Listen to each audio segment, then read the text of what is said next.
Question 1. Cost-benefit analysis shows that while a client is primarily seeking to understand their personal auto insurance coverage following a recent accident, they are also expressing significant concern about ongoing medical treatment costs not directly related to immediate accident recovery. What is the most appropriate course of action for the personal auto insurance specialist? Option A. Suggest the client explore options for a new, more comprehensive auto insurance policy that might include broader medical coverage for future incidents, without addressing their current medical treatment costs. Option B. Advise the client that personal auto insurance policies are designed to cover damages and liabilities arising from vehicle operation, and that medical treatment costs beyond those directly and solely attributable to the accident and covered by the policy's medical payments or PIP provisions are not covered, recommending they consult their health insurance provider for further assistance. Option C. Assure the client that their personal auto insurance policy will cover all medical treatment costs associated with the accident, regardless of the duration or nature of the treatment, to alleviate their immediate financial worries. Option D.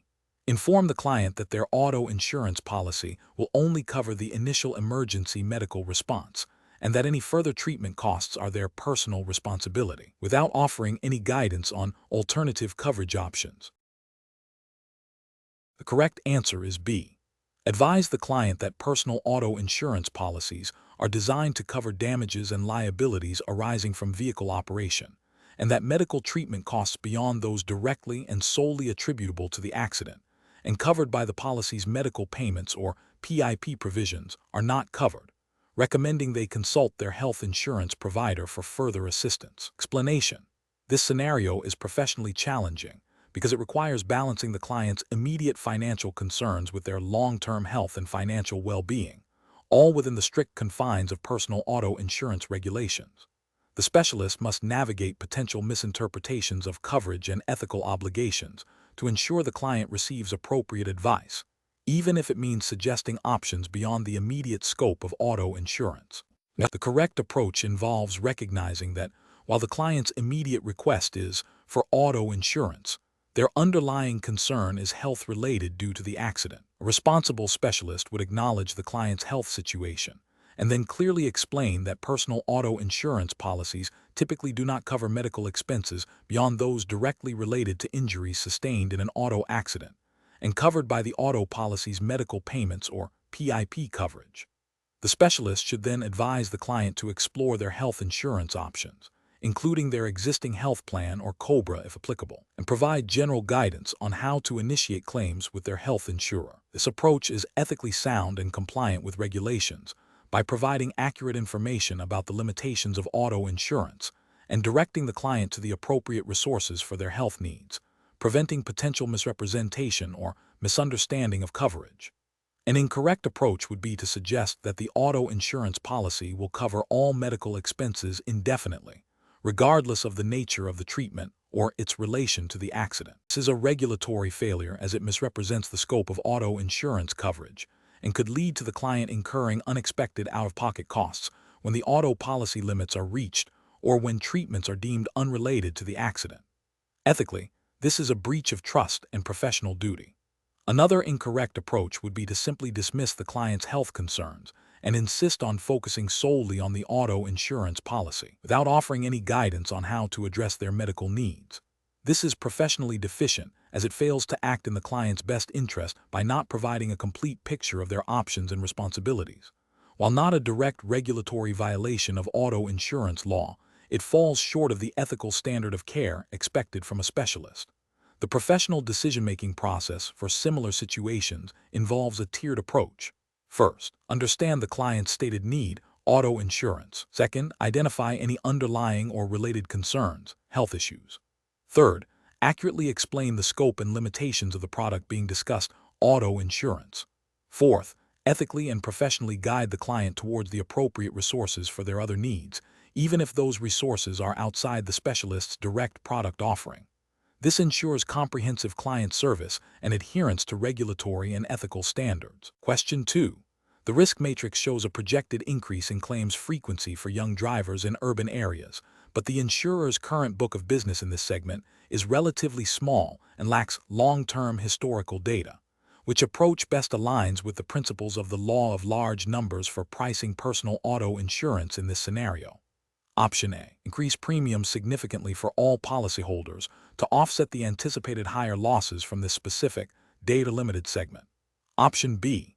Utilize the limited available data for this specific segment to set premiums, accepting the higher potential for volatility and loss experience. Option C. Focus solely on individual driver risk factors and adjust premiums based on immediate personal driving history, disregarding the aggregate data limitations. Option D. Broaden the underwriting criteria to include a larger and more diverse pool of drivers and vehicles, allowing the law of large numbers to stabilize loss predictions over time. Correct answer is B. Utilize the limited available data for this specific segment to set premiums, accepting the higher potential for volatility and loss experience. Explanation: this scenario is professionally challenging because it requires an insurance specialist to interpret the practical implications of a fundamental actuarial principle, the law of large numbers, in the context of underwriting and pricing personal auto insurance. The challenge lies in moving beyond a theoretical understanding to applying it to real-world business decisions that impact both the insurer's solvency and the fairness of premiums charged to policyholders. A nuanced understanding is needed to balance the need for sufficient data to predict losses accurately with the practicalities of market competition and customer acquisition. The correct approach involves recognizing that the law of large numbers dictates that as the number of insured units, vehicles in this case, increases, the actual loss experience will converge more closely to the expected loss experience. Therefore, to accurately price personal auto insurance and ensure financial stability, an insurer must accumulate a sufficiently large and diverse pool of insured vehicles. This allows for more reliable predictions of claim frequency and severity, leading to more stable and predictable underwriting results. This aligns with regulatory requirements for insurers to maintain solvency and to charge rates that are not unfairly discriminatory, as a larger pool reduces the impact of random fluctuations and individual outlier claims. An incorrect approach would be to rely on a small, homogeneous group of insured vehicles for pricing.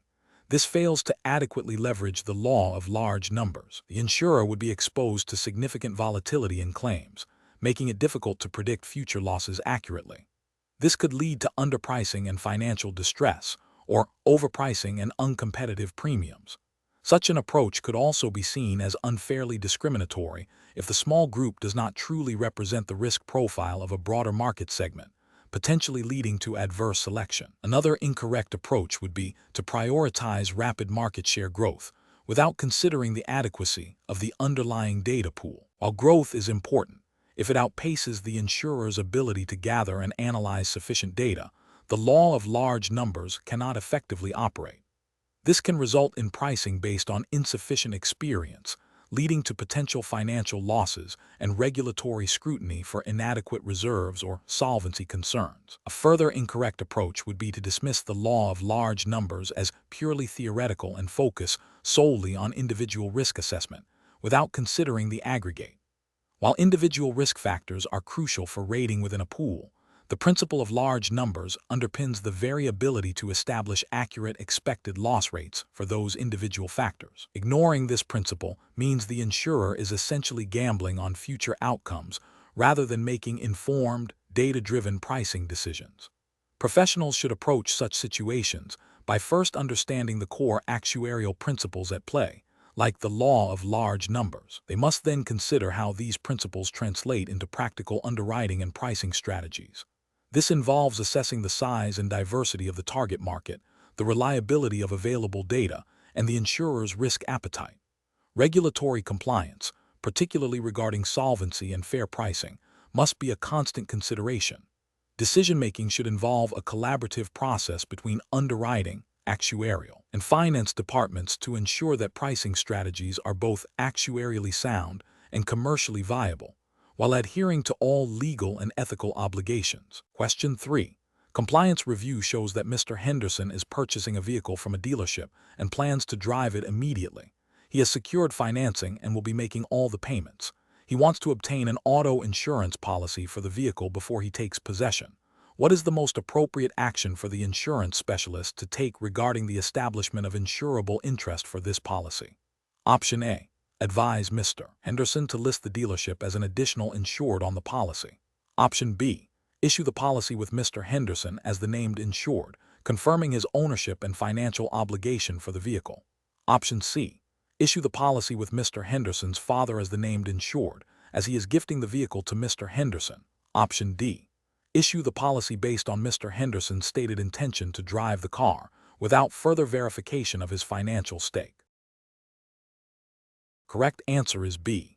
Issue the policy with Mr. Henderson as the named insured, confirming his ownership and financial obligation for the vehicle. Explanation: this scenario presents a professional challenge because it requires the insurance specialist to navigate the nuances of insurable interest in a situation where the ownership and intended beneficiary of the vehicle are not immediately clear. Misinterpreting insurable interest can lead to the denial of a valid claim or, conversely, the acceptance of a policy that is void from the outset, both of which have significant regulatory and ethical implications. Careful judgment is required to ensure the policy is issued to an individual with a legitimate financial stake in the insured vehicle.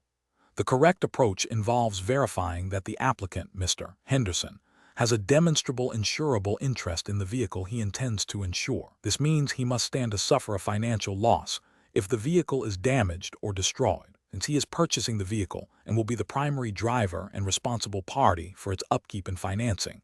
He clearly has a direct financial stake.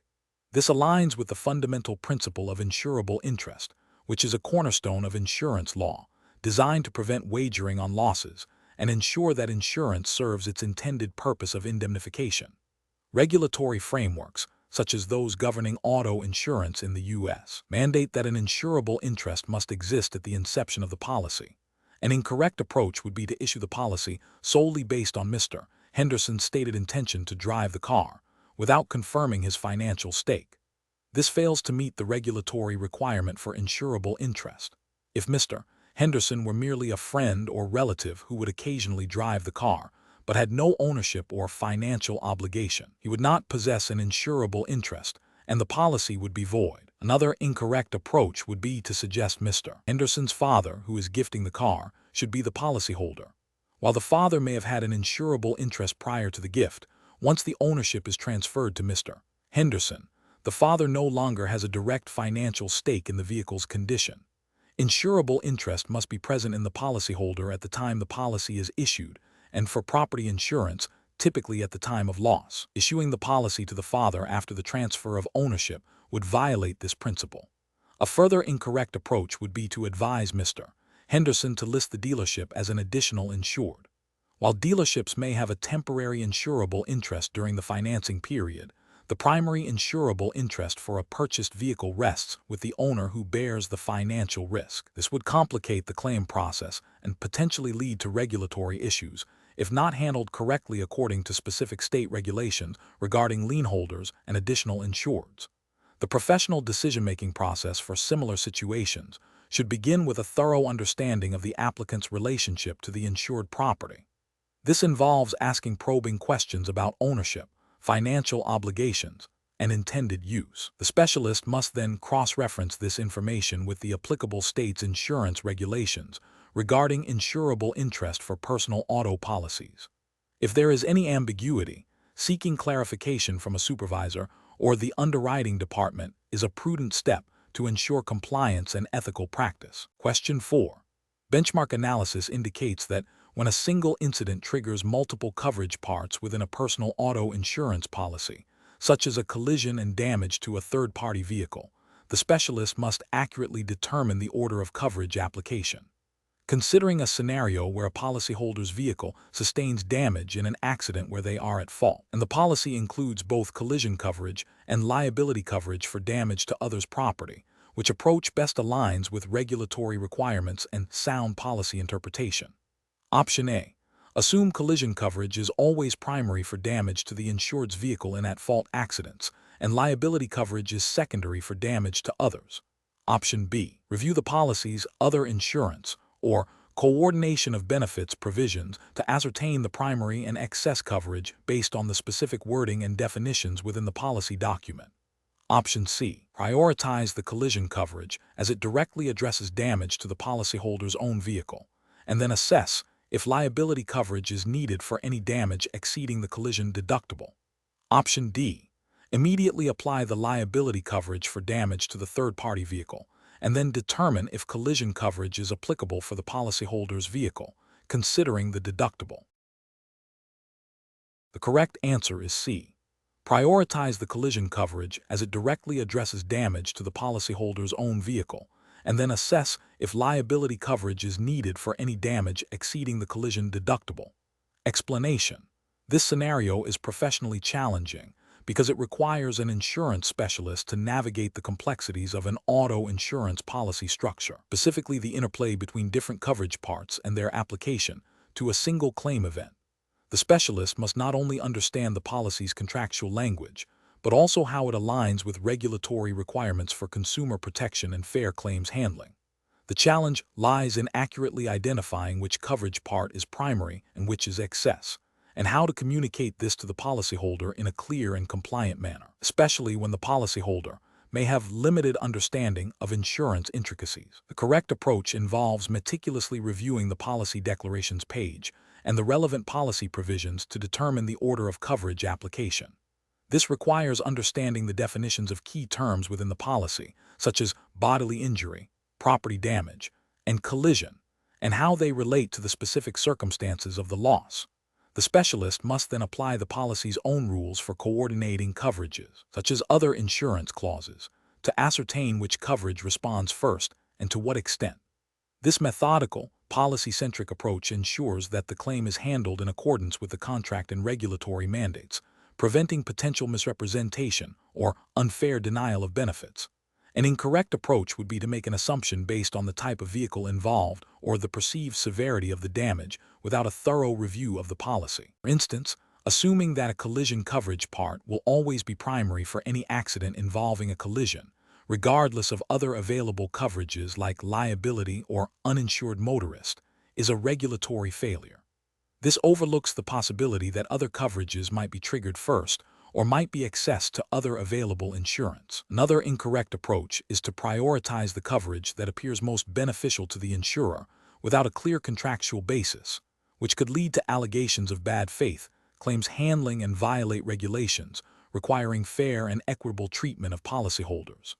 Furthermore, providing a definitive answer to the policyholder about coverage application without a complete understanding of all policy terms and conditions, or without consulting internal guidelines or legal counsel when necessary, is a significant ethical and regulatory lapse. Professionals should employ a decision-making framework that begins with a thorough understanding of the policy contract.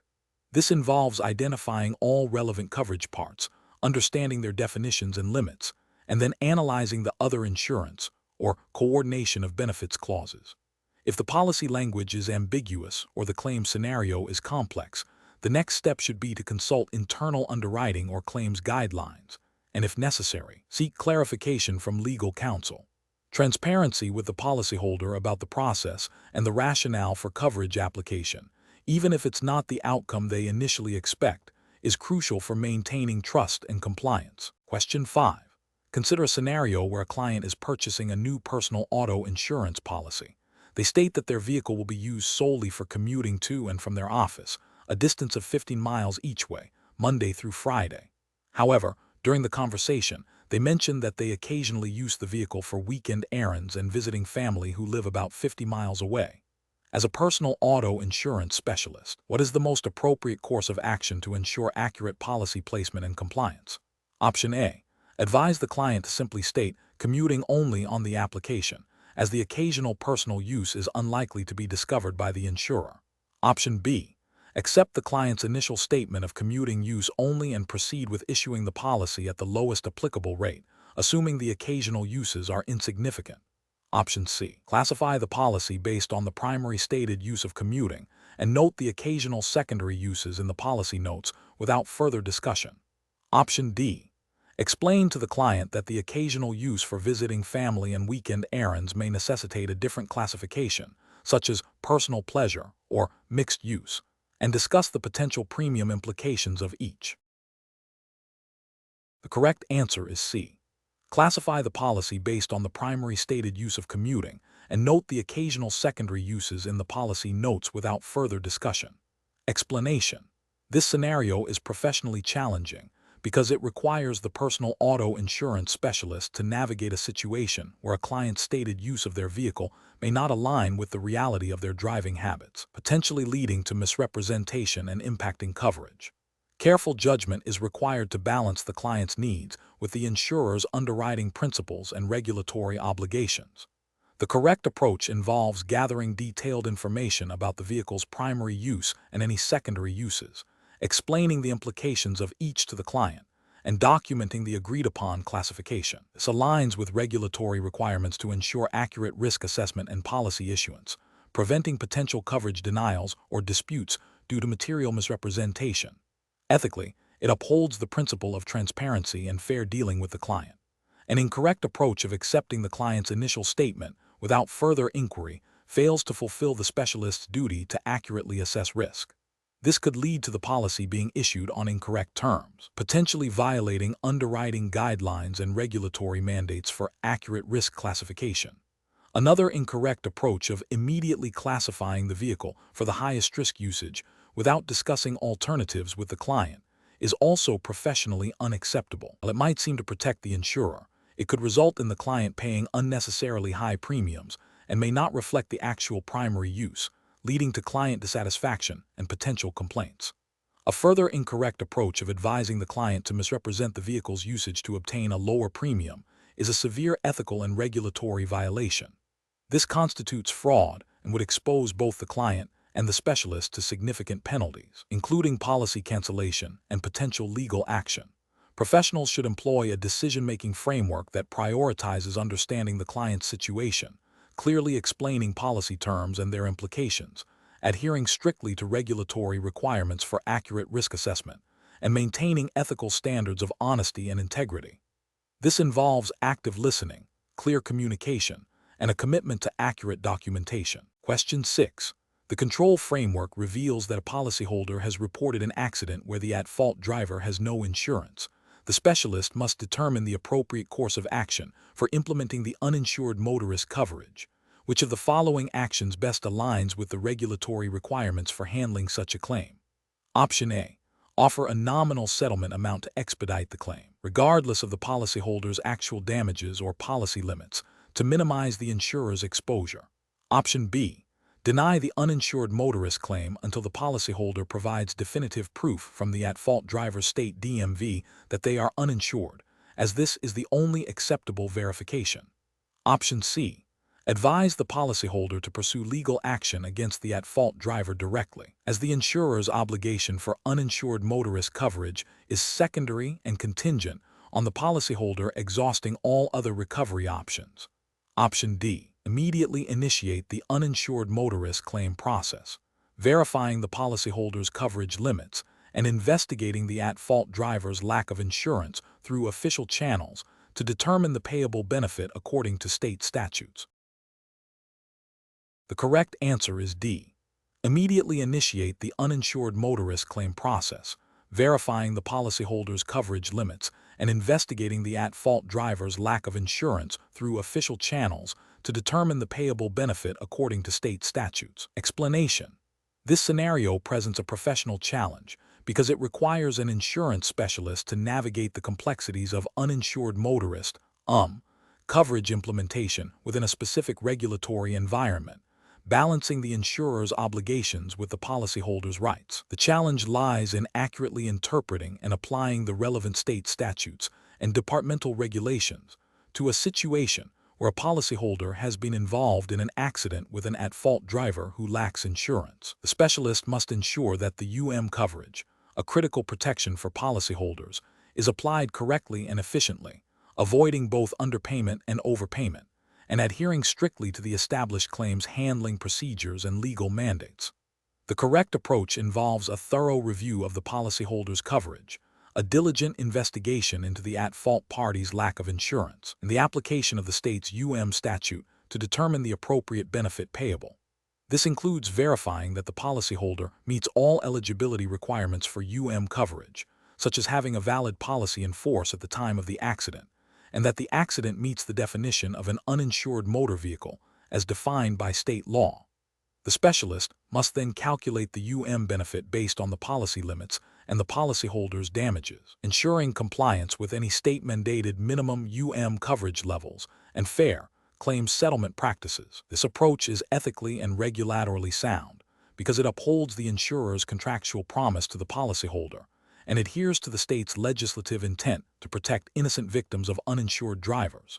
An incorrect approach would be to deny coverage solely because the at-fault driver's insurance information could not be immediately verified, without conducting a thorough investigation to confirm the absence of insurance. This fails to meet the regulatory requirement for diligent investigation and could lead to a violation of fair claims practices, as it prematurely dismisses a valid claim. Another incorrect approach would be to offer a settlement that is less than the policyholder's actual damages or the applicable policy limits, without proper justification. This would violate the principle of indemnification and potentially breach state statutes governing benefits and fair claims settlement. A third incorrect approach would be to delay the processing of the claim unnecessarily, without providing timely updates or explanations to the policyholder.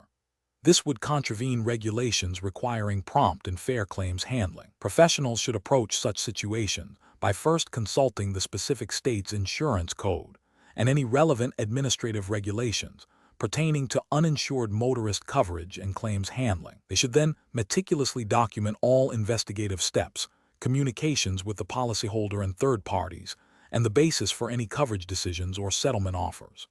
A commitment to transparency, fairness, and adherence to legal and ethical standards is paramount in ensuring that policyholder rights are protected and that the insurer fulfills its obligations. Question 7. Benchmark analysis indicates that a significant portion of claims specialists struggle with the precise application of supplementary payments, particularly medical payments coverage, when multiple parties and varying injury severities are involved. In a recent incident, an insured vehicle carrying a passenger was involved in a collision where the insured was deemed partially at fault. The passenger sustained injuries requiring immediate ambulance transport to the hospital and subsequent medical treatment. The policy in question includes medical payments coverage with a limit of $5,000. The passenger has submitted bills for ambulance services totaling $1,500 and hospital treatment costs of $4,000. Which of the following approaches best reflects the proper handling of this claim under the medical payments coverage? Option A. Pay the ambulance charges of $1,500 and the hospital charges of $4,000, totaling $5,500, as these are reasonable medical expenses incurred by the passenger, and the medical payments coverage is intended to provide prompt, no-fault benefits for such costs, up to the policy limit of $5,000. Option B. Pay the ambulance charges of $1,500 and the hospital charges of $4,000, totaling $5,500, as these are reasonable medical expenses incurred by the passenger, and the medical payments coverage is intended to provide prompt, no-fault benefits for such costs, even if they slightly exceed the stated limit due to the nature of the expenses. Option C. Pay only the ambulance charges of $1,500, as this is a covered expense, and then limit the payment of hospital charges to the remaining liability coverage available after accounting for potential damages to the other party involved in the accident. Option D. Deny coverage for the ambulance services because the insured was not solely at fault for the accident, and only pay the hospital charges of $4,000, as this is a covered expense under the policy. The correct answer is B. Pay the ambulance charges of $1,500 and the hospital charges of $4,000, totaling $5,500, as these are reasonable medical expenses incurred by the passenger, and the medical payments coverage is intended to provide prompt, no-fault benefits for such costs, even if they slightly exceed the stated limit due to the nature of the expenses. Explanation. This scenario presents a professional challenge because it requires an insurance specialist to navigate the nuances of supplementary payments, specifically medical payments coverage, in the context of a complex accident involving multiple parties and varying degrees of injury. The specialist must accurately interpret policy language and apply it to a real-world situation, ensuring that all eligible expenses are covered without overstepping policy limits or misrepresenting coverage. This demands a thorough understanding of the policy's intent and the regulatory framework governing such payments. The correct approach involves a meticulous review of the policy's supplementary payments section, focusing on the definition and limits of medical payments, MedPay coverage. This coverage is typically designed to pay for reasonable medical and funeral expenses incurred by an insured or their passengers, regardless of fault, up to a specified limit. The specialist must then assess the medical bills and expenses submitted by the injured passenger against this coverage. The key is to identify all expenses that fall within the scope of MedPay, such as ambulance fees, hospital charges, and doctor's visits, and to ensure these are paid promptly and accurately up to the policy limit. This aligns with the ethical obligation to act in the best interest of the policyholder and to fulfill the contractual promises made in the insurance policy, as well as regulatory requirements for fair claims handling and prompt payment of covered benefits. An incorrect approach would be to deny coverage for ambulance services solely because the insured was not deemed at fault for the accident. Medical payments coverage is generally no-fault coverage, meaning it applies regardless of who caused the accident. Denying this would be a direct violation of the policy's terms and a failure to adhere to the principle of no-fault coverage inherent in MedPay. Another incorrect approach would be to automatically limit the payment of all medical expenses to the bodily injury liability limit of the policy. Supplementary payments, including medical payments, are typically in addition to the liability limits. Confusing these two coverages and applying the liability limit to MedPay would result in an underpayment of benefits and a breach of the policy contract. A further incorrect approach would be to delay payment of the hospital bills pending a full determination of liability for the accident. As mentioned, medical payments coverage is designed for prompt payment of medical expenses regardless of fault. Unnecessary delays in paying covered expenses can lead to regulatory penalties for unfair claims practices and damage the insurer's reputation. The professional decision-making process for similar situations should begin with a clear understanding of the policy contract, particularly the sections on supplementary payments and their specific definitions and limits. This should be followed by a thorough investigation of the claim to gather all relevant documentation, including medical bills and reports. The specialist must then apply the policy terms to the facts of the case, making a determination about which expenses are covered under supplementary payments. Finally, the specialist must ensure that covered expenses are paid promptly and accurately, in accordance with regulatory requirements for fair claims handling. Question 8. Process analysis reveals that a policyholder has reported damage to their vehicle from a fallen tree limb during a severe storm. The policyholder's auto insurance policy includes other than collision coverage.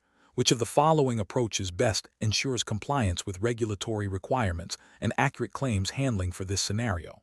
Option A. Process the claim solely based on internal company guidelines for storm damage, without a detailed review of the specific policy wording for other than collision coverage. Option B. Review the other than collision, comprehensive coverage section of the policy to determine if damage from falling objects is a covered peril, and then assess the claim based on the policy's terms and conditions, adhering to state-specific claims handling regulations. Option C. Broadly interpret other than collision to cover any damage to the vehicle that did not involve a collision with another vehicle or object, regardless of the specific cause. Option D. Automatically deny the claim as it is not a result of a vehicle collision, as the policyholder's vehicle was stationary. The correct answer is B. Review the other than collision, comprehensive coverage section of the policy to determine if damage from falling objects is a covered peril, and then assess the claim based on the policy's terms and conditions, adhering to state-specific claims handling regulations.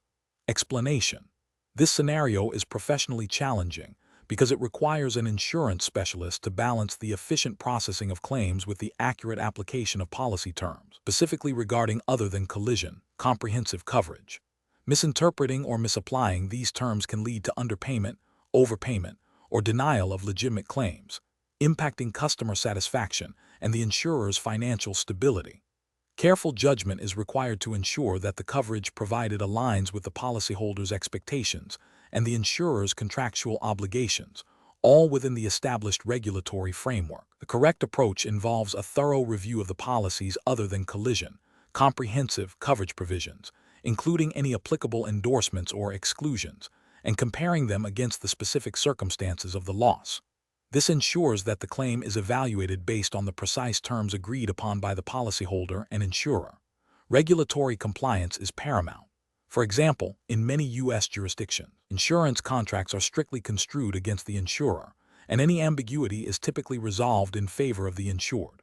Therefore, a specialist must ensure that their interpretation of other than collision losses, such as theft, vandalism, or falling objects, is consistent with both the policy language and relevant state insurance laws and regulations governing claims handling and coverage interpretation. This adherence to policy terms and regulatory mandates protects both the consumer and the insurer from unfair practices. An incorrect approach that involves automatically denying claims for damage not directly caused by a vehicle collision, without a detailed review of the comprehensive coverage section, fails to uphold the contractual agreement. This is a regulatory failure because it disregards the explicit coverage provided for a wide range of non-collision perils.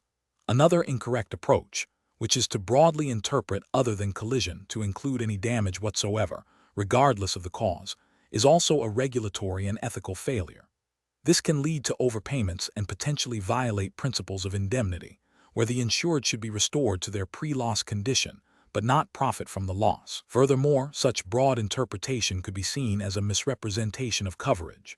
A third incorrect approach, which is to rely solely on internal company guidelines without cross-referencing the specific policy wording and applicable regulations, is a significant regulatory failure. Internal guidelines must align with policy contracts and state laws. Deviating from this can result in non-compliance with claims settlement practices and consumer protection statutes. Professionals should employ a decision-making framework that prioritizes a meticulous review of the policy contract, followed by an objective assessment of the loss against the defined coverages and exclusions. This process must be informed by an understanding of the relevant state's insurance laws and regulations governing claims.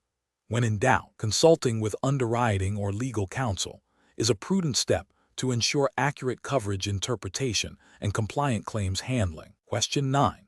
The monitoring system demonstrates that an insured, while driving, admitted to becoming frustrated with a passenger and subsequently swerved the vehicle, causing the passenger to sustain minor injuries. The insured states the swerving was a reaction to their frustration, not an intentional act to harm the passenger. The passenger has submitted a claim for medical expenses under the medical payments coverage of the insured's personal auto policy. What is the most appropriate course of action for the insurance specialist? Option A. Offer a reduced settlement to the passenger, acknowledging the insured's frustration as a mitigating factor that limits the insurer's liability. Option B. Initiate a thorough investigation into the circumstances of the swerving to determine if the passenger's injuries resulted from an accident as defined by the policy, considering the insured's admission of frustration, but also their denial of intentional harm. Option C. Approve the claim for the full amount of medical expenses without further investigation, as the passenger was injured while in the insured vehicle. Option D. Deny the claim immediately based on the insured's admission of being frustrated and swerving, as this suggests a deliberate action rather than a pure accident. Correct answer is B. Initiate a thorough investigation into the circumstances of the swerving to determine if the passenger's injuries resulted from an accident as defined by the policy, considering the insured's admission of frustration, but also their denial of intentional harm. Explanation. Scenario analysis.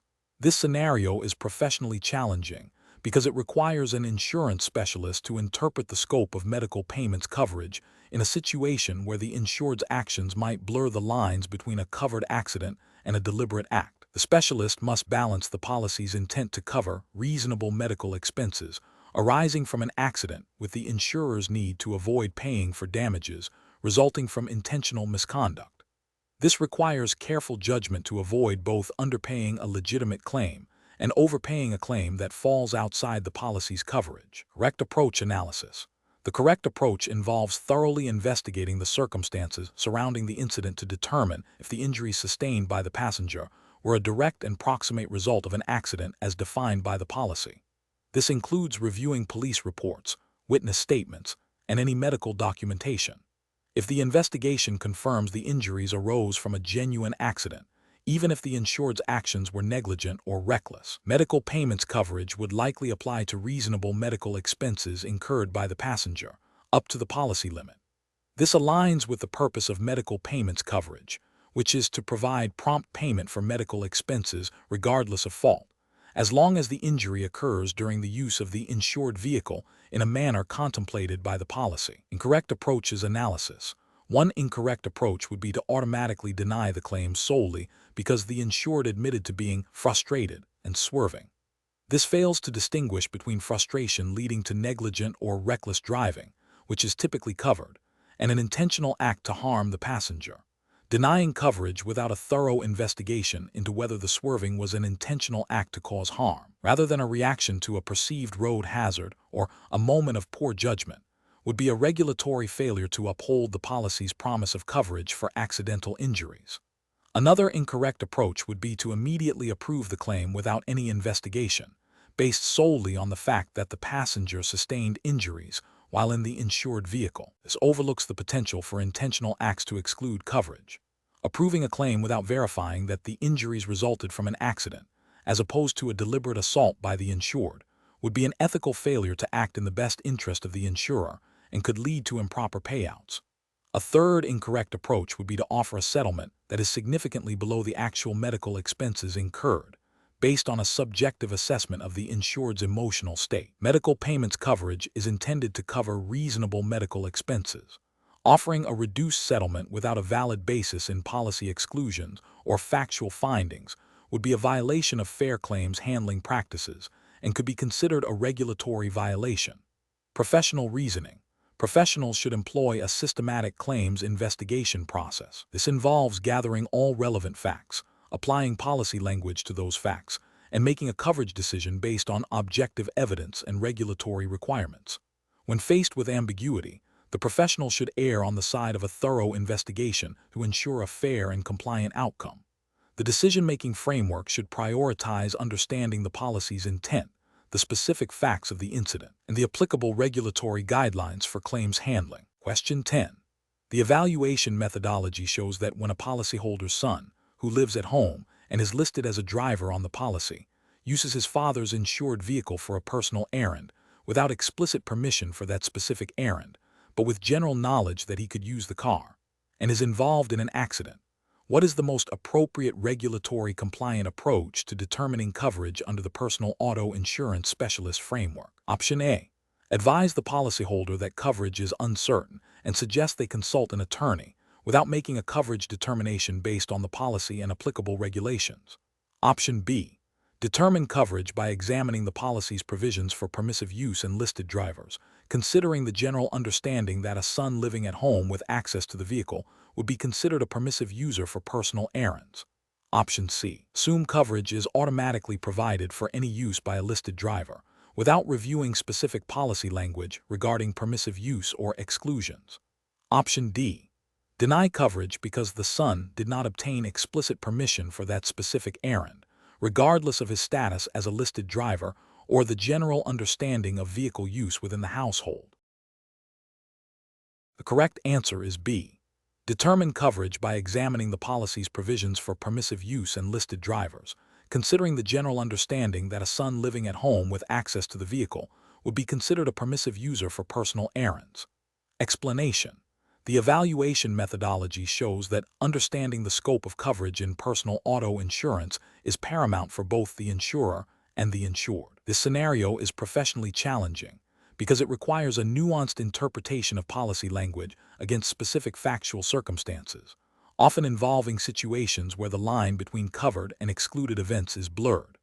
Careful judgment is required to ensure that policyholders receive the benefits they are entitled to under the contract, while also protecting the insurer from fraudulent or unintended claims. The correct approach involves a thorough review of the policy declarations page and the policy's insuring agreements and exclusions, specifically looking for language that defines owned vehicle, non-owned vehicle, and the circumstances under which coverage extends to permissive users. This approach is right because it directly applies the contractual terms agreed upon by the parties, adhering to the principle of utmost good faith and the regulatory requirement for insurers to honor their contractual obligations as written. It ensures that coverage decisions are based on the specific terms of the policy and relevant state insurance statutes governing policy interpretation and claims handling. An incorrect approach that relies solely on a general understanding of auto insurance without consulting the specific policy document would fail, because it ignores the contractual nature of insurance. Policies are tailored contracts, and their specific wording dictates coverage, not general industry practices or assumptions. This would lead to potential breaches of contract and violations of regulations requiring adherence to policy terms. Another incorrect approach that assumes coverage based on the driver's intent or perceived need for transportation would be professionally unacceptable. Insurance coverage is not based on subjective intent, but on objective policy definitions and conditions. This approach would violate regulatory mandates for fair claims handling and could expose the insurer to claims it did not agree to cover, leading to financial instability and potential regulatory sanctions. A further incorrect approach that denies coverage solely because the vehicle was not owned by the policyholder, without considering the policy's provisions for non-owned vehicles or permissive use, would also be a regulatory failure. Many policies extend coverage to non-owned vehicles used with the owner's permission.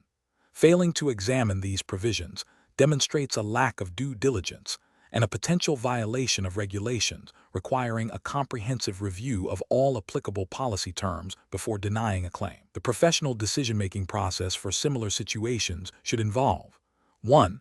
Obtaining all relevant facts of the claim. 2. Thoroughly reviewing the specific auto insurance policy in question, paying close attention to definitions, ensuring agreements and exclusions. 3. Consulting applicable state insurance laws and regulations regarding policy interpretation and claims handling. 4. Applying the policy terms and legal requirements to the facts of the claim to determine coverage. 5. Communicating the coverage decision clearly and accurately to the policyholder, referencing the specific policy provisions and legal basis for the decision. Question 11. The efficiency study reveals that the claims department is experiencing delays in processing property damage liability claims, particularly those involving third-party damage. The specialist is tasked with identifying the most effective and compliant approach to expedite these settlements while ensuring all regulatory requirements are met. Option A. Conduct a thorough investigation of the damage, verify policy coverage, and assess liability based on evidence and applicable laws before offering a settlement. Option B. Immediately deny the claim if there is any ambiguity regarding the third party's fault, pending extensive and prolonged investigation to definitively prove their negligence. Option C. Delay settlement until all possible secondary or indirect damages, even those not directly caused by the incident, are fully documented and assessed. Option D. Offer a quick settlement based on a preliminary visual inspection to reduce processing time, without a detailed damage assessment or full coverage verification. The correct answer is A. Conduct a thorough investigation of the damage, verify policy coverage, and assess liability based on evidence and applicable laws before offering a settlement. Explanation. This scenario is professionally challenging because it requires an insurance specialist to balance the need for efficient claims processing with the absolute requirement to adhere to regulatory mandates concerning property damage liability. The specialist must understand that while speed is desirable, it cannot come at the expense of thoroughness and compliance, particularly when dealing with third-party property damage. The core of the challenge lies in identifying and applying the correct regulatory framework for assessing and settling such claims, ensuring that all legal obligations are met. The correct approach involves a meticulous review of the policy terms and conditions, coupled with a comprehensive investigation of the damage and its direct causal link to the insured event. This approach is right because it directly aligns with the fundamental principles of property damage liability insurance, which are designed to indemnify the insured for covered losses and to protect third parties from damages caused by the insured's negligence. Specifically, regulatory frameworks for personal auto insurance mandate that insurers act in good faith, investigate claims promptly and thoroughly, and settle covered claims within a reasonable timeframe. This involves verifying coverage, assessing the extent of damage, and determining liability according to established legal standards and policy provisions. Failure to do so can result in regulatory penalties and legal action. An incorrect approach that prioritizes expediency over thoroughness by offering a settlement based on a cursory inspection without verifying policy coverage or the extent of damage is professionally unacceptable. This violates the regulatory duty to investigate and can lead to underpayment or denial of legitimate claims, exposing the insurer to bad faith claims and regulatory sanctions. Another incorrect approach, which involves delaying settlement indefinitely while awaiting additional, non-essential documentation, also fails to meet regulatory requirements for prompt claims handling. This can be construed as an unreasonable delay, potentially incurring penalties. Finally, an approach that attempts to shift liability to the third party without a proper investigation or clear evidence of their fault is unethical and likely violates regulatory prohibitions against unfair claims settlement practices. Professionals should employ a decision-making framework that begins with a clear understanding of the applicable regulatory framework and policy provisions. This involves a systematic process of claim intake, coverage verification, thorough investigation, including damage assessment and liability determination, communication with all parties, and a fair and timely settlement based on the findings. When faced with competing pressures, such as efficiency targets, the professional must always prioritize regulatory compliance and ethical conduct, recognizing that long-term business success is built on trust and adherence to legal and ethical standards. Question 12. Quality control measures reveal that a client who holds a standard personal auto insurance policy has inquired about insuring a newly purchased heavy-duty pickup truck with a GVWR of 11,500 pounds. The client believes their current policy will automatically cover it. The insurance specialist must respond to this inquiry. Which of the following approaches best aligns with regulatory requirements and professional ethics for a personal auto insurance specialist? Option A. Inform the client that the policy does not cover the truck and end the conversation, as their inquiry is outside the scope of personal auto insurance. Option B. Assure the client that their personal auto policy should cover the truck, as it's a pickup truck, and that they shouldn't worry about the GVWR. Option C. Suggest the client register the truck with a lower GVWR to ensure it falls within the personal auto policy's coverage limits. Option D. Explain that standard personal auto policies typically have a GVWR exclusion, often around 10,000 pounds, and that the client's truck likely exceeds this limit, meaning it may not be covered under the current policy. Advise exploring commercial auto insurance or a specific endorsement if available. The correct answer is D. Explain that standard personal auto policies typically have a GVWR exclusion, often around 10,000 pounds, and that the client's truck likely exceeds this limit, meaning it may not be covered under the current policy. Advise exploring commercial auto insurance or a specific endorsement if available. Explanation. This scenario is professionally challenging because it requires an insurance specialist to navigate the nuances of policy definitions and the insured's understanding of their coverage, particularly when a non-standard vehicle is involved. The specialist must balance providing accurate information with avoiding misrepresentation or creating a false sense of security for the client. Careful judgment is required to ensure the client is adequately informed about potential coverage gaps without overstepping the bounds of advice. The correct approach involves clearly explaining that the standard personal auto policy typically excludes coverage for vehicles with a gross vehicle weight rating, GVWR, exceeding a certain threshold, often 10,000 pounds, and that the insured's truck likely exceeds this limit. This approach prioritizes transparency and adherence to policy terms and conditions. It directly addresses the client's inquiry by referencing the specific limitations of their policy, aligning with regulatory requirements for clear and accurate communication regarding coverage. This upholds the principle of providing truthful information about policy exclusions, preventing potential future disputes, and ensuring the client understands their actual coverage. An incorrect approach that involves stating the policy might cover the truck without further investigation or qualification is ethically problematic. This creates ambiguity and could lead the insured to believe they have coverage when they do not, potentially violating regulations that prohibit misrepresentation or deceptive practices. Another incorrect approach, which is to simply state that the policy does not cover the truck without explaining the specific exclusion or offering alternative solutions is less helpful and may not fully meet the professional obligation to assist the client. While factually correct, it lacks the proactive guidance expected of a specialist. A further incorrect approach, which is to advise the client to simply register the truck as a standard vehicle to get coverage, is highly unethical and potentially illegal. This constitutes advising the client to engage in fraudulent activity to obtain insurance, which directly violates regulatory frameworks governing insurance practices and professional conduct. The professional decision-making process for similar situations should involve 1. Thoroughly understanding the client's request and the specific vehicle in question. 2. Consulting the relevant policy documents and endorsements to identify any exclusions or limitations. 3. Clearly and accurately communicating the policy's terms, including any applicable exclusions, to the client. 4. Offering potential solutions or alternative coverage options if available and appropriate, without making guarantees or misrepresentations. 5. Documenting all communications and advice provided. Question 13.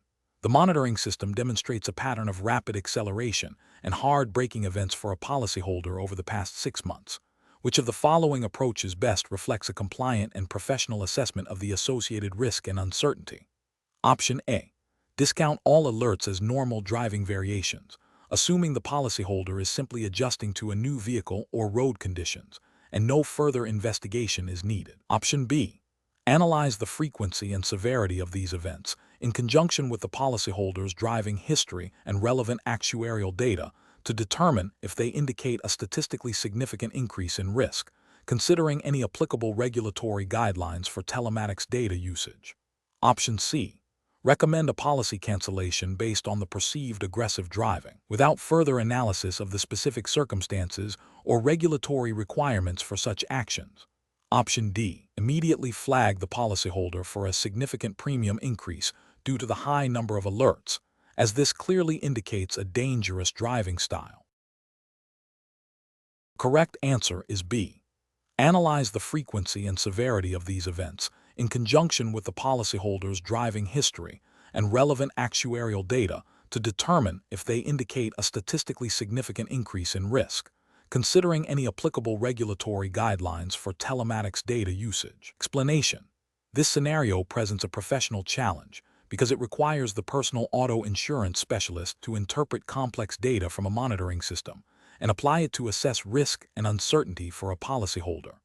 The specialist must move beyond simply reporting the data to making a judgment about its implications for insurability and premium setting, all while adhering to strict regulatory guidelines. The challenge lies in balancing the insurer's need to manage risk with the policyholder's expectation of fair treatment and accurate assessment. Careful judgment is required to ensure that the interpretation of the monitoring data is objective, non-discriminatory, and compliant with all applicable laws and regulations governing auto insurance.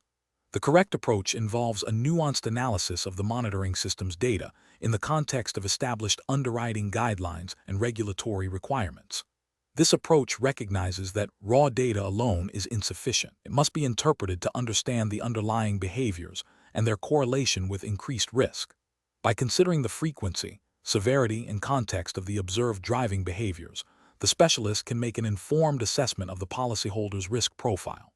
This aligns with regulatory principles that mandate fair and equitable risk assessment, preventing arbitrary decisions and ensuring that premiums reflect actual risk. Ethical considerations also demand that such assessments are based on objective evidence and not on assumptions or biases. An incorrect approach that focuses solely on the raw number of alerts without considering the context or severity of the driving events fails to meet regulatory standards for risk assessment.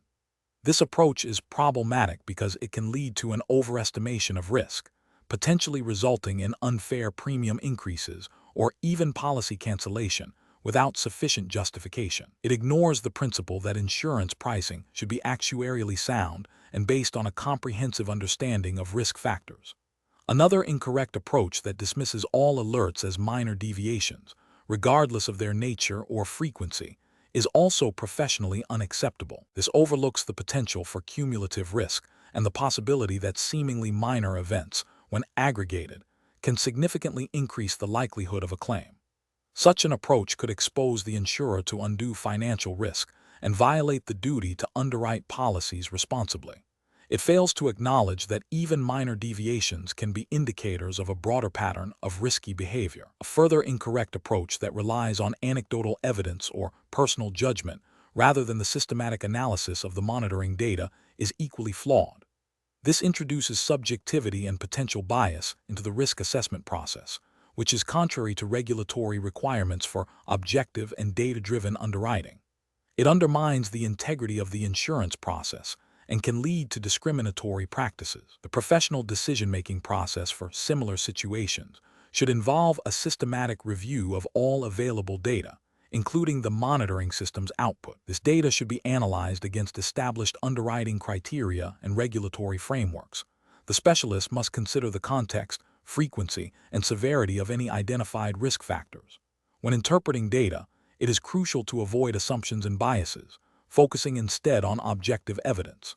If the data suggests a change in risk profile, the specialist should follow established procedures for policy review, which may include communication with the policyholder and adjustments to coverage or premium based on a fair and compliant assessment.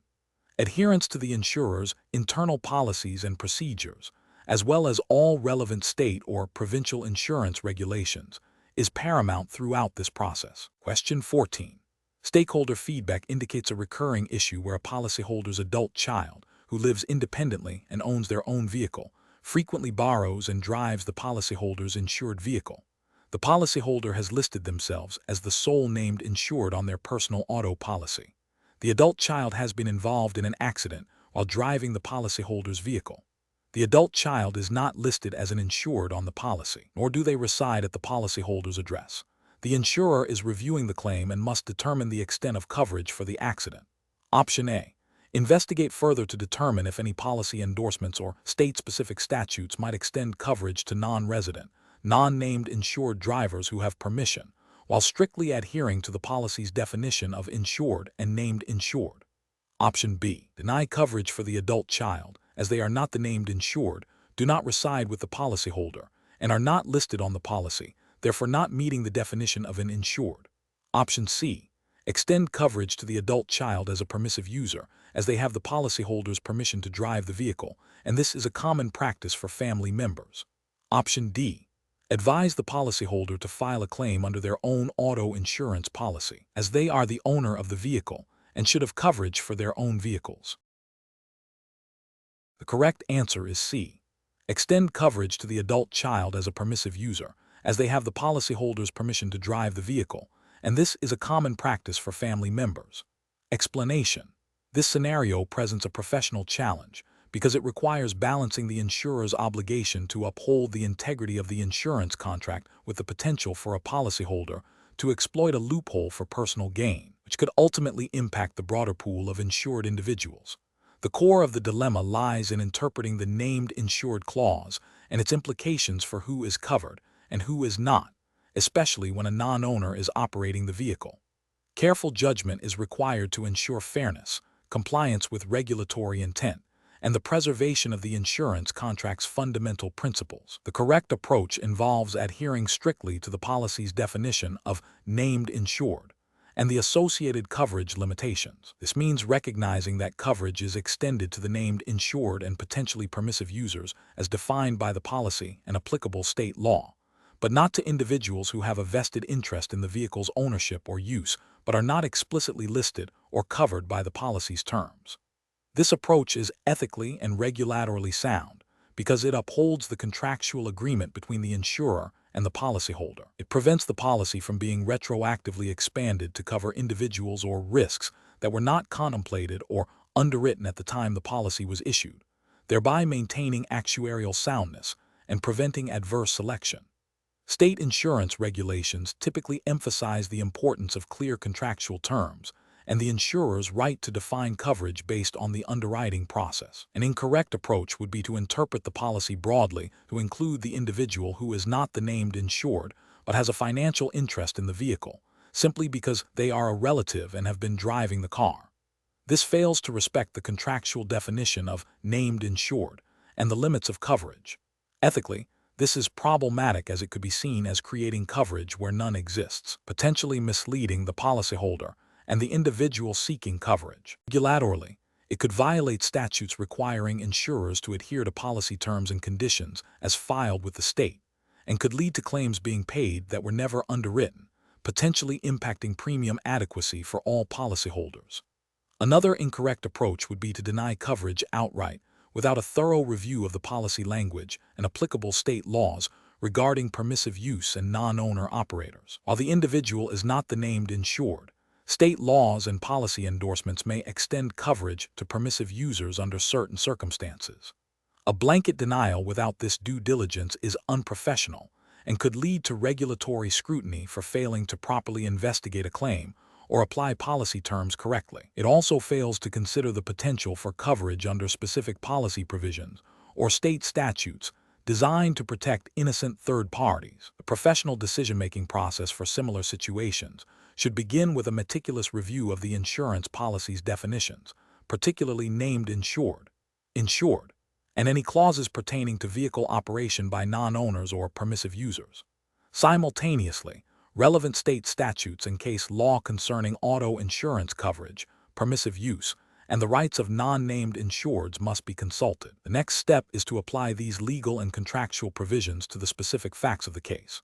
If ambiguity exists, seeking clarification from legal counsel or regulatory bodies may be necessary.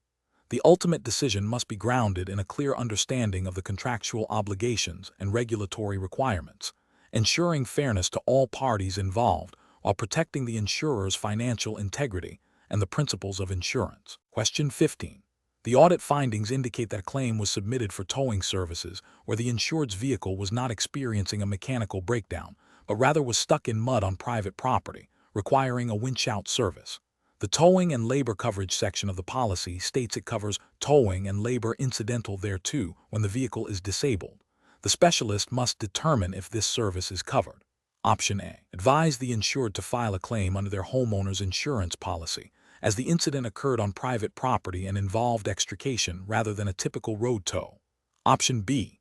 Approve the claim, as the vehicle was disabled and required a towing service to be moved, which falls under the general intent of towing and labor coverage. Option C.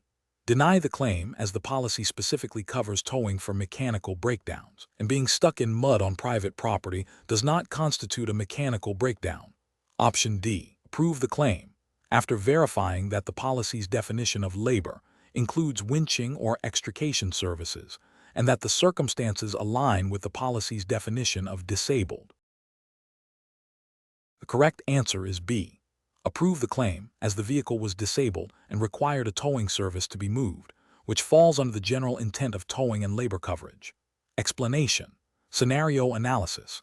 This scenario is professionally challenging because it requires the specialist to interpret policy language and regulatory guidelines in a situation where the insured's actions might be perceived as outside the typical scope of towing and labor coverage. The specialist must balance the insured's expectation of coverage with the insurer's contractual obligations and regulatory compliance, avoiding both underpayment and overpayment of claims. The challenge lies in discerning the intent and application of the coverage based on the specific circumstances presented. Correct approach analysis. The correct approach involves a thorough review of the policy's towing and labor coverage provisions, specifically looking for definitions of towing and labor, and any exclusions or limitations related to the type of service performed or the reason for the service. It also requires consulting relevant state insurance regulations that govern claims handling and policy interpretation. If the policy language, when read in conjunction with applicable regulations, clearly supports coverage for the described service as a necessary roadside assistance event, then approving the claim is the appropriate action. This aligns with the principle of fulfilling contractual obligations and adhering to regulatory mandates that ensure fair claims practices. Incorrect approach is analysis. Approving the claim solely based on the insured's assertion that they needed a tow, without verifying the policy's specific terms and conditions, is an incorrect approach. This fails to uphold the contractual agreement and could lead to paying for services not covered. Denying the claim outright because the service was not a mechanical breakdown, without first examining if the policy's definition of covered labor or towing extends to other roadside assistance scenarios, is also incorrect. This could violate regulations requiring claims to be paid if they fall within the policy scope and could be considered a bad faith denial, suggesting the insured file a separate claim under a different policy type, such as roadside assistance if it's a distinct product, without first confirming if the existing auto policy's towing and labor coverage is applicable or if such a suggestion is even permissible under claims handling regulations, is also an improper approach. This shifts the burden to the insured unnecessarily and might misrepresent the coverage available under the current policy. Professional reasoning.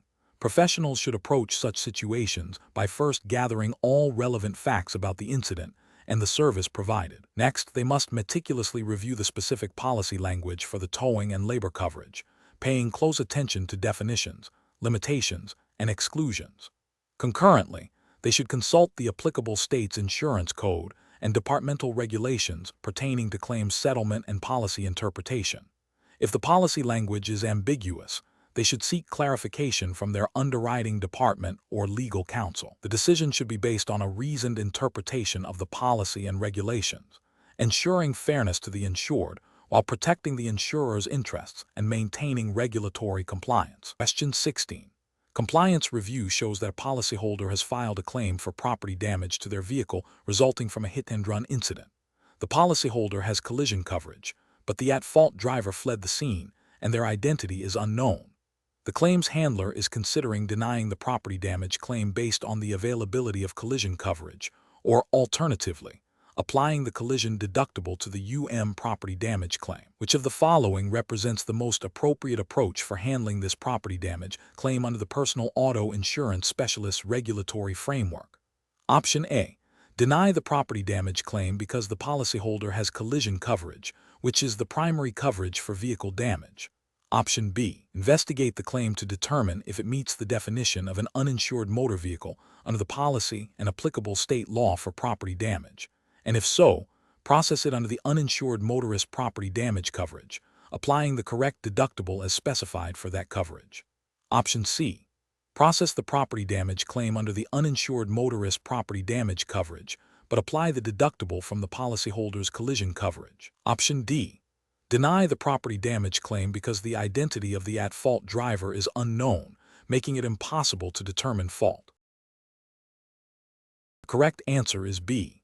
Investigate the claim to determine if it meets the definition of an uninsured motor vehicle under the policy and applicable state law for property damage, and if so, process it under the uninsured motorist property damage coverage, applying the correct deductible as specified for that coverage. Explanation.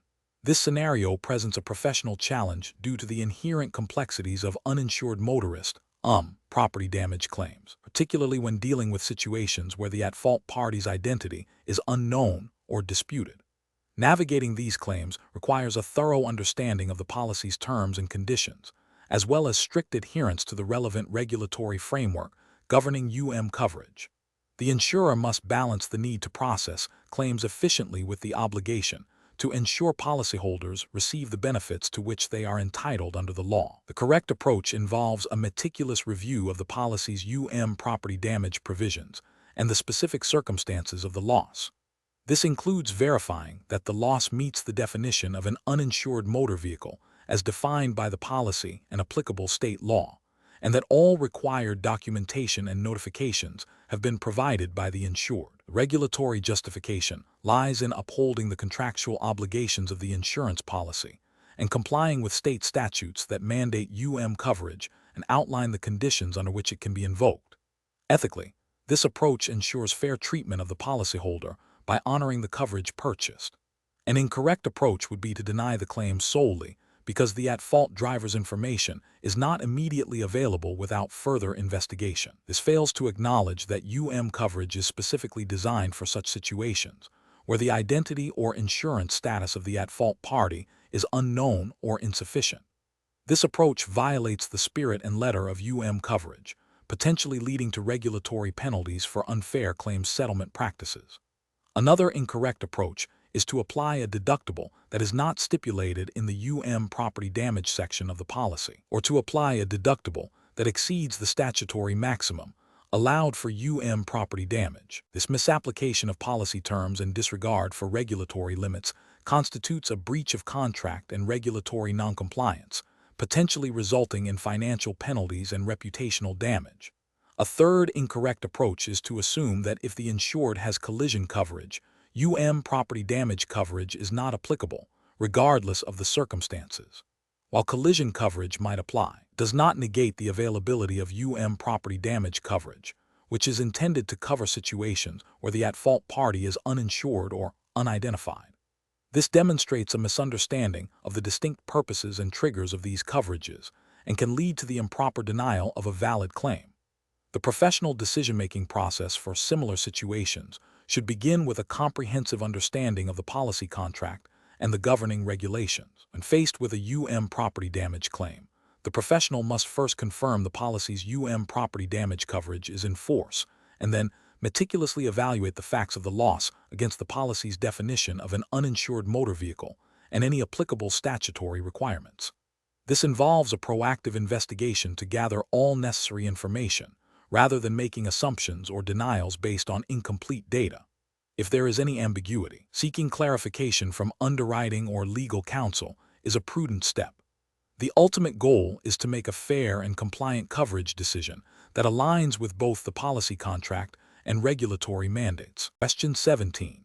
The evaluation methodology shows that when a policyholder's damages from an at-fault driver exceed that driver's liability policy limits, an insurance specialist must determine the appropriate application of the policyholder's underinsured motorist coverage. Which of the following approaches best reflects the professional and regulatory obligations in this scenario? Option A. Inform the policyholder that coverage only applies if the at-fault driver has no liability insurance, and that in this case, they must pursue the at-fault driver directly for the remaining damages. Option B. Advise the policyholder that their coverage will pay the full amount of their damages, regardless of the at-fault driver's liability limits, as is intended to cover all losses.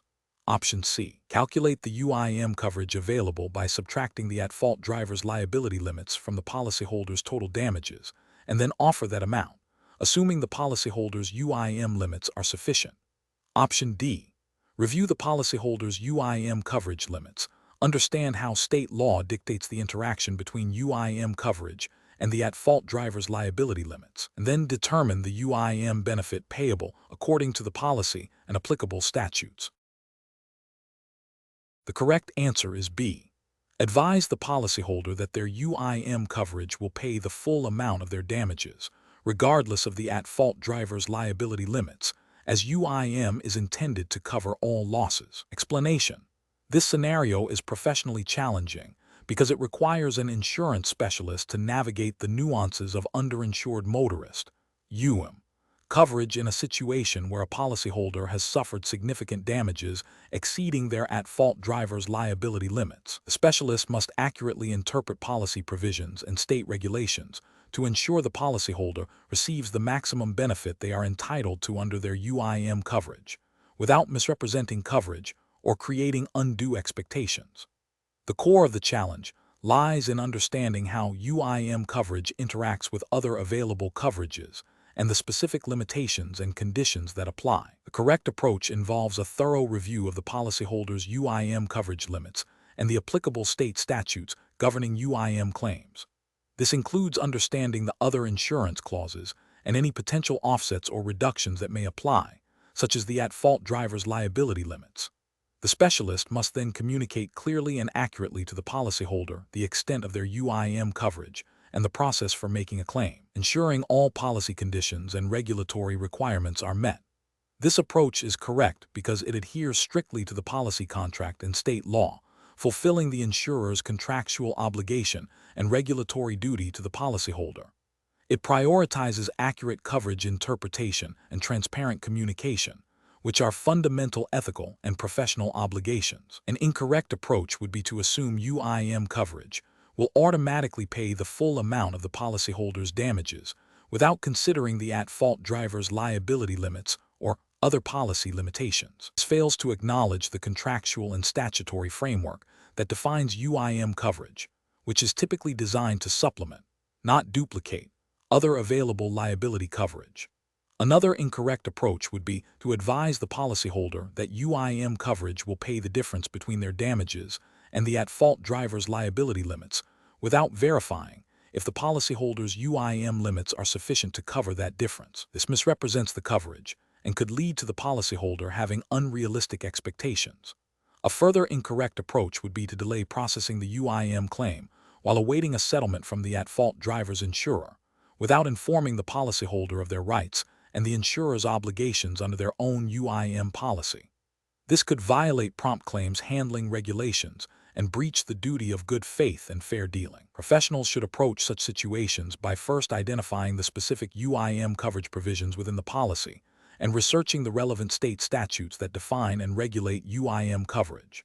They should then meticulously calculate the available UIM coverage by considering any applicable limits, deductibles, and offsets. Finally, they must communicate the findings and the claims process clearly and honestly to the policyholder, managing expectations based on the policy contract and legal requirements. Question 18.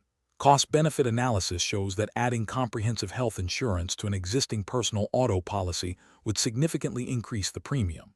The client, who currently has no other health insurance, is asking if the medical payments coverage within the auto policy is sufficient to cover their health needs in case of an accident.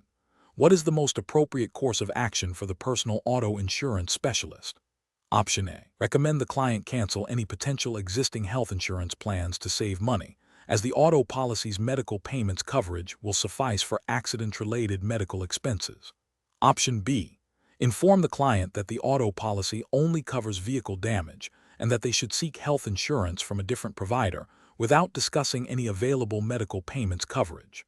Option C. Explain the specific medical payments coverage available under the auto policy, detailing its limits and purpose, and advise the client that it is supplemental and not a replacement for comprehensive health insurance, recommending they explore separate health insurance options. Option D.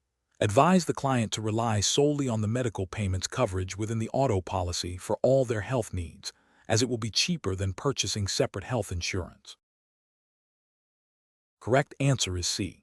Explain the specific medical payments coverage available under the auto policy, detailing its limits and purpose, and advise the client that it is supplemental and not a replacement for comprehensive health insurance, recommending they explore separate health insurance options. Explanation. This scenario is professionally challenging because it requires balancing the client's immediate financial concerns with their long-term health and financial security, all within the strict confines of regulatory requirements for personal auto insurance specialists. The specialist must navigate potential conflicts of interest and ensure the client understands the implications of their choices beyond just the premium cost. Careful judgment is required to avoid misrepresenting coverage or creating a false sense of security. The correct approach involves thoroughly explaining the health insurance coverage options available through the auto policy, specifically focusing on medical payments, MedPay, or personal injury protection, PIP coverage, and their limitations. This approach is right because it directly addresses the client's stated need for health-related coverage following an auto accident. It educates the client on what these coverages entail, such as paying for medical expenses regardless of fault, and crucially, clarifies that these are supplemental to, not a replacement for, comprehensive health insurance. This aligns with regulatory obligations to provide accurate and understandable information about policy benefits and limitations, ensuring the client can make an informed decision. Ethically, it prioritizes the client's well-being by ensuring they are not left underinsured for medical needs. An incorrect approach would be to simply state that the auto policy covers health expenses without detailing the specific coverages and their limits. This fails to meet the regulatory requirement for clear and accurate disclosure. It could lead the client to believe they have full health insurance coverage when they only have limited accident-related medical expense coverage, creating a significant gap in their actual health insurance needs. Ethically, this is misleading and could result in severe financial hardship for the client if they incur medical expenses beyond the auto policy's limits. Another incorrect approach would be to dismiss the client's inquiry about health coverage entirely, stating that the auto policy is only for vehicle damage. This is incorrect because personal auto policies in many jurisdictions do offer specific coverages for medical expenses incurred due to an accident, such as MedPay or PIP. Failing to inform the client about these available coverages is a regulatory failure to disclose relevant policy benefits.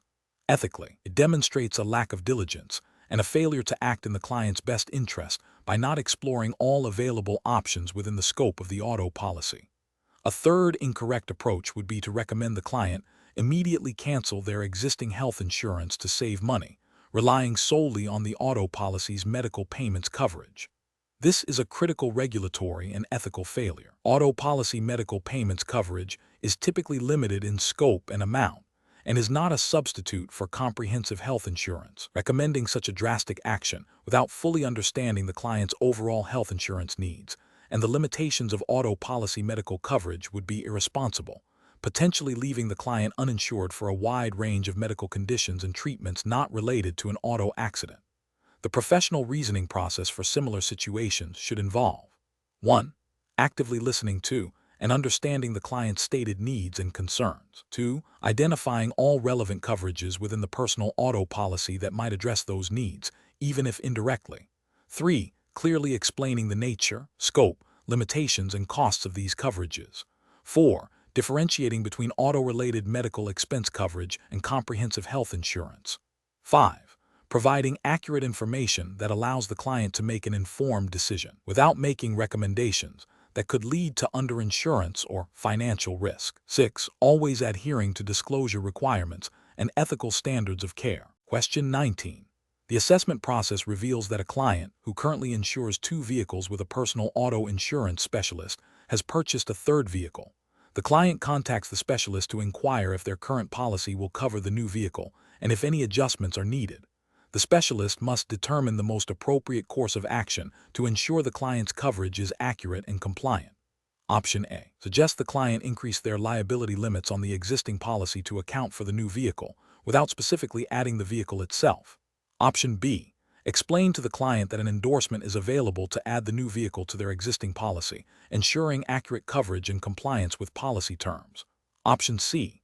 Inform the client that a new policy must be purchased for the third vehicle, as endorsements cannot be used to add vehicles. Option D. Advise the client that the current policy is sufficient and no changes are necessary, as the policy already covers multiple vehicles. The correct answer is D.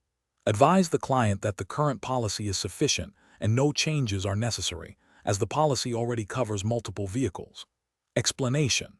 This scenario is professionally challenging because it requires an insurance specialist to navigate the complexities of policy endorsements, ensuring compliance with specific state regulations while accurately reflecting the client's needs. The specialist must understand that endorsements modify the original policy, and that their application must be legally sound and clearly communicated. The correct approach involves accurately identifying the client's need for increased coverage due to a new vehicle, and then applying the appropriate endorsement that specifically addresses this change.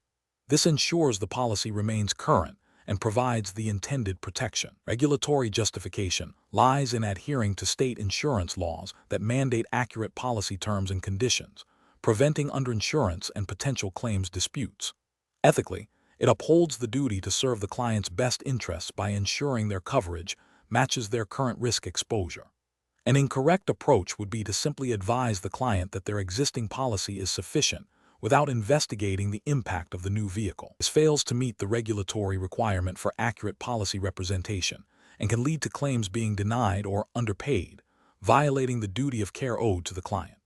Another incorrect approach would be to suggest a new policy without first exploring if an endorsement can achieve the desired outcome. This might be less cost-effective for the client and bypasses a standard procedure for policy modification, potentially misrepresenting the available options. Finally, suggesting an endorsement that does not specifically cover the addition of a new vehicle, such as one for increased liability limits unrelated to vehicle changes, would be a regulatory failure as it does not address the actual risk and could lead to gaps in coverage. Professionals should employ a decision-making framework that prioritizes understanding the client's stated needs, cross-referencing those needs with the policy's existing terms and available endorsements, and then clearly communicating the recommended solution and its implications, always in alignment with regulatory requirements. Question 20. Cost-benefit analysis shows that a particular driver has a statistically very low probability of experiencing a specific type of auto accident. The client, focused on reducing their monthly premium, request to exclude coverage for this specific risk from their personal auto insurance policy. As a personal auto insurance specialist, what is the most appropriate response that upholds the fundamental purpose of personal auto insurance? Option A. Suggest the client explore alternative insurance providers who may offer more flexible policy options that allow for such exclusions. Option B. Inform the client that excluding this coverage is not possible due to regulatory requirements that mandate comprehensive coverage for all vehicles. Option C. Explain to the client that while the probability is low, the purpose of personal auto insurance is to provide financial protection against a wide range of potential losses, including those that are infrequent but could result in significant financial hardship, and advise against excluding this coverage. Option D. Immediately agree to the client's request to exclude the coverage to reduce their premium, as the client is the policyholder and has the right to choose their coverage. The correct answer is C. Explain to the client that while the probability is low, the purpose of personal auto insurance is to provide financial protection against a wide range of potential losses, including those that are infrequent but could result in significant financial hardship, and advise against excluding this coverage. Explanation. This scenario presents a professional challenge because it requires an insurance specialist to balance the client's immediate financial concerns with the fundamental purpose of personal auto insurance, which is to provide financial protection against unforeseen events. The client's desire to reduce premiums by excluding coverage for a specific risk, even if perceived as low probability, directly conflicts with the core protective function of insurance. Careful judgment is required to educate the client on the potential consequences of such a decision, without being overly prescriptive or dismissive of their financial goals. The correct approach involves clearly articulating the purpose of personal auto insurance as a risk management tool designed to cover a broad spectrum of potential losses, including those that are infrequent but potentially catastrophic. This aligns with the regulatory framework that mandates insurers to offer policies that provide adequate protection for policyholders against financial hardship resulting from auto accidents. The specialist's role is to ensure the client understands that the value of insurance lies not just in the cost of premiums, but in the security it provides against significant financial loss, thereby fulfilling the policy's intended purpose. An incorrect approach would be to immediately agree to the client's request to exclude coverage without thoroughly explaining the implications. This fails to uphold the specialist's duty to advise the client on appropriate coverage, potentially leaving them underinsured and exposed to substantial financial risk. Such an action could be seen as a failure to act in the client's best interest and could contravene regulatory guidelines that emphasize fair treatment and adequate disclosure. Another incorrect approach would be to dismiss the client's concerns about premium costs outright, without exploring potential alternative solutions that might offer a better balance of cost and coverage. This demonstrates a lack of empathy and a failure to engage in a collaborative problem-solving process, which is essential for building trust and ensuring client satisfaction. The professional decision-making process for similar situations should involve a thorough needs assessment, followed by clear and comprehensive explanations of policy options and their implications. Specialists should actively listen to client concerns, explain the purpose and benefits of various coverages, and guide clients toward informed decisions that align with their risk tolerance and financial situation, while always prioritizing adequate protection.